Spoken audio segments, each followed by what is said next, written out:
धनबाद में बड़ा गोलमाल हुआ है। खनन विभाग की टीम ने ये जाहिर तौर पर अभियान चलाया और अभियान के दौरान ही ये अवैध कोयला चिप्स बालू लदे ट्रकों को जब्त किया। और ये तो आम दिनों की तरह रूटीन था, लेकिन इससे ऐसे भी ट्रक मिले जिनके नंबर प्लेट एक ही थे।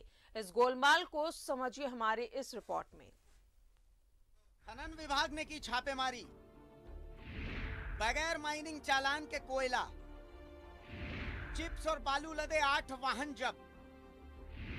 धनबाद, बरवाडा और राजगंज थाना में मामला दर्ज। लेकिन कहानी बस इतनी नहीं, अब गोलमाल दिखाते हैं। सीधे रास्ते की एक टेढ़ी चाल है, सीधे रास्ते की एक टेढ़ी चाल है, गोलमाल है भाई सब गोलमाल है। जब्त कोयला लदा एकमात्र हाईवा में गड़बड़ झाला। एक ही नंबर के 2 हाईवा। कोयला लदा एक को खनन विभाग की टीम ने पकड़ा, दूसरा जीना गोड़ा कांटा पर है खड़ा। एक ही नंबर के 2 हाईवा। इस गोलमाल से खनन विभाग और बीसीसीएल में खलबली। कोयला अधिकारी पहुंचे खनन विभाग के कार्यालय। हो रही है दोनों वाहनों के कागजातों की जांच। अधिकारियों, ट्रांसपोर्टर और सुरक्षा एजेंसियों की मिली भगत। टपाया जा रहा है बीसीसीएल के लाखों का कोयला। एनटीएसटी से पाथरडीह कोल वाशरी का ट्रांसपोर्टर है देवप्रभा। बीती रात खनन विभाग की टीम ने अभियान चलाकर जिले के धनबाद, बरवाडा और राजगंज थाना क्षेत्र से बगैर माइनिंग चालान के कोयला, चिप्स और बालू लदे 8 वाहनों को जब्त कर लिया। यह तो डेली रूटीन की बात हो। लेकिन जब धनबाद में कोयला लदा हाईवा की जांच की गई तो खनन विभाग ही नहीं, बीसीसीएल में भी खलबली मच गई। JH04L 9377 नंबर की हाईवा बीसीसीएल के एरिया 10 लोधना के नॉर्थ तीसरा, साउथ तीसरा माइंस से कंपनी के ही पाथरडीह स्थित मोनेट कोल वाशरी के लिए कोयला लादकर चला था। इसके लिए बाजाफ्ता कंपनी की ओर से माइनिंग चालान भी हाईवा के साथ लगाए गए। लेकिन हाईवा अपने गंतव्य स्थान के बदले उल्टी दिशा में धनबाद की ओर चल दिया। खनन विभाग की टीम बीती रात अपनी छापेमारी अभियान के तहत धनबाद थाना क्षेत्र के पूजा टॉकीज के सामने उसे रोक चुकी थी। पुलिस के साथ छापेमारी टीम को देख चालक कुछ दूरी पर ही गाड़ी को रोक करके फरार हो गया। हाईवा में उपलब्ध कागजातों की जांच के बाद उसके गंतव्य स्थान में गड़बड़ी को देखकर खनन विभाग की टीम ने उसे जब्त कर लिया। छापेमारी के बाद कार्यालय पहुंचे खनन विभाग के इंस्पेक्टर सुनील कुमार ने जब हाईवा के कागजातों के संबंध में बीसीसीएल के एनटीएसटी परियोजना के अधिकारियों से जानकारी मांगी तो यह सुनकर वो अचंभित हो गए कि इसी नंबर की एक और हाईवा एनटीएसटी से कोयला लादकर रात लगभग 12:30 बजे पाथरडीह कोल वाशरी के लिए निकली और सुबह 6:22 पर वहां कोयला अनलोड भी किया। एक ही नंबर के 2 वाहनों की सूचना मिलने पर माइनिंग विभाग के अधिकारियों ने बीसीसीएल एरिया 10 अंतर्गत एनटीएसटी परियोजना के अधिकारी और पाथरडीह कोल वाशरी के परियोजना पदाधिकारी को कार्यालय बुलाया। दोपहर में एरिया 10 पदाधिकारी विपिन कुमार सिंह पहुंचे और अपने पास उपलब्ध कागजात खनन विभाग को दिए, जिस पर जांच की जा रही है। इस संदर्भ में जब खनन कार्यालय में उपस्थित दोनों कोयला अधिकारियों से जानकारी मांगी गई तो दोनों ने ही कैमरे के पास कुछ भी बोलने से इनकार कर दिया। लेकिन न्यूज 11 के कैमरे ने उनकी बातों को रिकॉर्ड कर लिया, जिसमें वो ये कहते नजर आए कि इसके पीछे एक बड़ा सिंडिकेट है और उसका पर्दाफाश कर उन पर कार्रवाई कि हमने पाथरडीह वासरी के पीओ साहब से पूछा, कोल इंडिया का एसओपी है कि कोई भी कांटा घर जो है बीसीसीएल का, उसमें अनिवार्य रूप से सीसीटीवी कैमरा होना चाहिए ताकि हमको पता चले कि कौन सा कोयला का जो है वजन हो रहा है, कौन सा कोयला का नहीं हो रहा है। लेकिन पाथरडीह वासरी के जो कांटा घर है उसमें सीसीटीवी कैमरा लगा हुआ नहीं था। ये इसमें हमको बहुत बड़ी साजिश लग रही है कि आखिर की जब इतना बड़ा वासरी है तो उसमें एक छोटा सा सीसीटीवी कैमरा क्यों नहीं लगाया गया। बीसीसीएल का जो एसओपी है, जो कोल इंडिया का गाइडलाइंस है उनके अपने डिपार्टमेंट का, उसका उल्लंघन कैसे किया जा रहा है। और मना करता है। अरे भाई तो पकड़िए ना, खाली ऐसा ही कहिएगा उच्चोड़ है, पकड़िए चोर। आज हो गया 4 तारीख, पकड़िए। अभी लोग ट्रांसपोर्टिंग का अदर ट्रांसपोर्टिंग का गाड़ी, और बीसीसीएल का इंटरनल ही ट्रांसपोर्टिंग है ना। हाँ उसको अगर मान लिया टीएसटी से आपका पाथरडी वासरी जा रहा है। हाँ खाली रोड अभी तक खाली। तुरंत उसका सब डिटेल आ जाएगा ना, इंजन नंबर चीज़ नंबर से निकल जाएगा कि इसका गाड़ी का मालिक अगर रैकेट पकड़े, अगर कौन सा रैकेट चला रहा है आपको, हाँ। अगर पकड़ा गया तो आज से नहीं बहुत दिन से चल रहा है, अगर चल रहा है फिर भी क्या बोलते हैं, एक नंबर दे रहेगा, चीज नंबर, इंजन नंबर। जी आप कैमरा अलग लगाइए। होना है। बीसीसीएल के एरिया 10 स्थित एनटीएसटी परियोजना से आंतरिक कोयला पाथरडी मोनेट कोलवाशरी को भेजा जाता है, जिसकी ट्रांसपोर्टिंग का काम देवप्रभा को मिला हुआ है। देवप्रभा कंपनी बीसीसीएल के चर्चित एलबी सिंह की बताई जाती है। अब लोगों में इस बात को लेकर चर्चा जोरों पर है कि एलबी सिंह के ट्रांसपोर्ट पर बीसीसीएल के अधिकारियों की मेहरबानी का ही यह परिणाम है, जिसके कारण इस तरह के गड़बड़ झाले किए जा रहे हैं। धनबाद से न्यूज़ 11 भारत के लिए अरुण बर्नवाल की रिपोर्ट। और सीधा रुख करेंगे धनबाद का। सहयोगी दिलीप हमारे साथ मौजूद है। दिलीप, खनन विभाग की ये बड़ी कार्रवाई और ये बड़ा पर्दाफाश हुआ है, कैसे 8 ट्रकों को जब्त किया गया है और जाहिर तौर पर बहुत दिनों से ऐसे कारनामे हो रहे होंगे।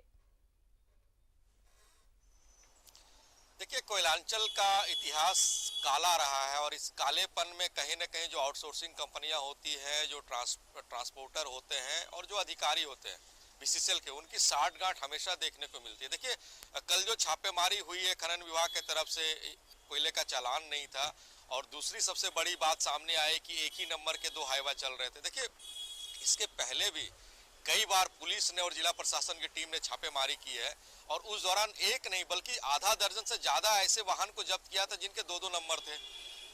कहीं पे उसी गाड़ी से बीसीसीएल में ट्रांसपोर्टिंग कर रहे हैं, उसी नंबर की गाड़ी से दूसरे जगह पे काम कर रहे हैं। ये गोरख धंधा पिछले कई दिनों से जारी है और इन दिनों लगातार बढ़ता जा रहा है। पिछले बार भी जब जिला खनन टास्क फोर्स की बैठक हुई थी तो खनन विभाग के पदाधिकारियों ने बीसीसीएल पे और सीआईएसएफ पे साफ तौर पे आरोप लगाया था कि आपका जो लोडिंग पॉइंट है, जो काटा पॉइंट है, वहां पे आपको सीसीटीवी फुटेज लगाने की जरूरत है और जो गाड़ी बाहर निकलती है उनकी जो आप लिस्टिंग करते हैं, उस लिस्टिंग को आपको खनन विभाग के पदाधिकारी से शेयर करने की जरूरत है, क्योंकि ये अधिकार क्षेत्र में नहीं आता। लेकिन सिर्फ क्राइम को रोकने के लिए और आर्थिक अपराध को रोकने के लिए बात पे सहमति बनी थी, लेकिन बीसीसीएल के अधिकारी के तरफ से और जो बीसीसीएल के लिए ट्रांसपोर्टिंग करते हैं उनके तरफ से ना तो सीसीटीवी फुटेज कैमरे लगाए गए और ना ही आंकड़ों को शेयर किया जा रहा है। तो जाहिर सी बात है, समझिए इस खेल में जो बीसीसीएल के अधिकारी तो है ही और खास करके वैसे आउटसोर्सिंग कंपनी जो देवप्रभा का नाम आ रहा है, इस पे कई गंभीर आरोप लगे थे। कुछ दिन पहले न्यूजीलैंड पे ही खबर चली थी कैसे इनके साइड में जो लोडिंग पॉइंट है गोलकडी में, वहां पे स्टीम के जो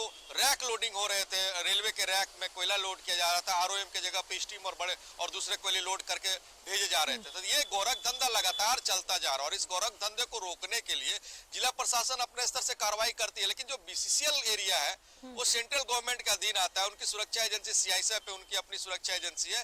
तो वैसे जो अपनी विजिलेंस है उन लोगों को जांच करने की जरूरत है और वैसे आउटसोर्सिंग कंपनी, वैसे ट्रांसपोर्टर जो इस गोरख धंधे को अंजाम दे रहे हैं उनके खिलाफ सख्त से सख्त कार्रवाई करने की जरूरत है, तभी ऐसे आर्थिक अपराध पे लगाम लगेगा। और ये जिला प्रशासन और खनन विभाग की टीम लगातार छापेमारी करती है और ऐसे खुलासे होते रहते हैं। जी, जाहिर तौर पर दिलीप, ये कारनामा कोई नया कारनामा नहीं है, लेकिन क्या इस दौरान किसी की गिरफ्तारी भी हुई है?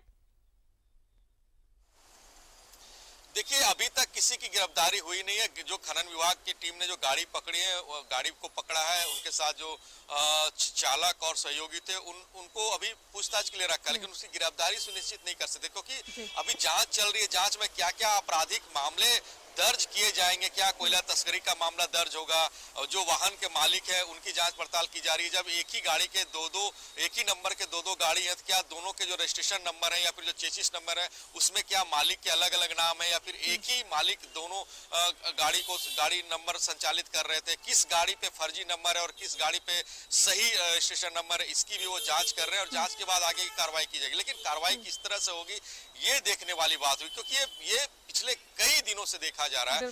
कार्रवाई के नाम पे खनन विभाग की टीम भी छापेमारी करती है, लेकिन कोई बड़ा कार्रवाई नहीं होता और जब तक बड़ी कार्रवाई नहीं होगी तब तक ऐसे गोरख धंधे पे लगाम लगना मुश्किल है। और सब एक कार्रवाई यहाँ पे परिवहन विभाग तरफ से भी करने की जरूरत है। जब एक नंबर के दो गाड़ी चल रहे हैं तो आप किस तरह से रजिस्ट्रेशन कर रहे हैं, किस तरह से परमिशन दे रहे हैं, आपकी भी जवाबदेही बनती है। आप भी वाहनों को चेकिंग कराते हैं, जांच करते हैं, रजिस्ट्रेशन के लिए गाड़ी आता है, तो कैसे आप उस चीज को आप इग्नोर कर रहे हैं, दरकिनार कर रहे हैं और परिवहन विभाग की यहाँ पे जवाबदेही बनती है। तो खनन विभाग की कार्यशैली कहेंगे कि उन्होंने छापेमारी किया और इस गोरख धंधे का भंडाफोड़ किया। तो हो सकता है कि इसकी जानकारी परिवहन विभाग के पदाधिकारियों को भी हो और उनकी भी मिली भगत से इनकार नहीं किया जा सकता। फिलहाल जांच खनन विभाग की टीम कर रही है, बीसीसीएल के अधिकारियों को भी बुलाया है, पूछताछ की जा रही है और आगे किस तरह से कार्रवाई होगी देखने वाली बात होगी। जाहिर तौर पर दिलीप, राजस्व पर डाका डाला जा रहा है, एक बहुत बड़ा राजस्व निकलता है, उसके बावजूद इस तरह की चीजें और बिना मिली भगत के कहीं से भी संभव नहीं है। बिना अधिकारी, बिना प्रशासन के मिली भगत के आपको ऐसा लगता है कि ये गोलमाल संभव हो सकता है? देखिए, गोलमाल बिना अधिकारियों की मिली भगत से संभव नहीं है। पहला तो वो परिवहन विभाग का जो टैक्स है उसकी चोरी यहाँ पे दिख रही है और सिर्फ ये तो एक वाहनगी है, एक गाड़ी पकड़ाया है, एक ही नंबर के 2 गाड़ी यहाँ पे चल रहे हैं, पकड़ाने के बाद खुलासा हुआ है। आप सोचिए पूरे ट्रांसपोर्टिंग एरिया में 3000 से ज्यादा वाहन और हाईवा चलते हैं जो बीसीसीएल की कोयले के लिए ट्रांसपोर्टिंग करते हैं। तो सोचिए कितना बड़ा गोरख धंधा होगा और उसको जांच किया जाएगा और उसकी जांच करने की जवाबदेही जिला परिवहन पदाधिकारी के ऊपर है। और वो अगर किस तरह से जांच करते हैं, क्या वो अपने स्तर से जाएंगे, आज कोलियरी क्षेत्र का दौरा करेंगे, जो ट्रांसपोर्टिंग पॉइंट है, जो लोडिंग पॉइंट है, जहां पे कांटा होता है उन इलाकों का दौरा करेंगे, किस तरह से आगे कार्रवाई करेंगे, जिला परिवहन पदाधिकारी के ऊपर निर्भर करता है। लेकिन जो खनन विभाग के पदाधिकारी ने आज कार्रवाई की है वो बड़ी कार्रवाई है। उसके आधार पे उनकी लिखित शिकायत पे बीसीसीएल के अधिकारी भी पहुंचे थे इलाके कार्यालय में और अपने स्तर से वो जांच पड़ताल कर रहे हैं। हालांकि खुलकर वो सामने कैमरे पे नहीं बोले, लेकिन हो सकता है इस मामले को लेकर के जो बीसीसीएल के डायरेक्टर टेक्निकल है या फिर डायरेक्टर पर्सनल है वो काफी गंभीर हो और वैसे ट्रांसपोर्टर को और वैसे आउटसोर्सिंग कंपनियां को चिन्हित करेंगे जिनके इलाके से कोयले का ट्रांसपोर्टिंग होता है और ये गोरख धंधा किया जा रहा है। देखिए, गोरख धंधा में बार-बार जिला प्रशासन और पुलिस के ऊपर सवाल उठता है, लेकिन सवाल आउटसोर्सिंग कंपनियों के ऊपर नहीं उठता है, सवाल बीसीसीएल के अधिकारी पे नहीं उठता और सवाल सीआईएसएफ के ऊपर नहीं उठता, क्योंकि ये गोरख धंधा उनके इलाके में उनकी सहमति के बगैर संभव नहीं है। जी चलिए, बहुत बहुत शुक्रिया आपका दिलीप तमाम जानकारियों के लिए। तो गोरख धंधा चल रहा है किस तरीके से, ये आप भी देख सकते हैं। हमने जो रिपोर्ट दिखाई है कि एक ही नंबर के 2 गाड़ियां चल रही हैं, तो ये परमिशन कहां से मिली? खनन विभाग की ये बड़ी कार्रवाई और जाहिर तौर पर सफेद पोश जो इसमें जिनकी मिली भगत है उनके बगैर ये काम संभव नहीं है।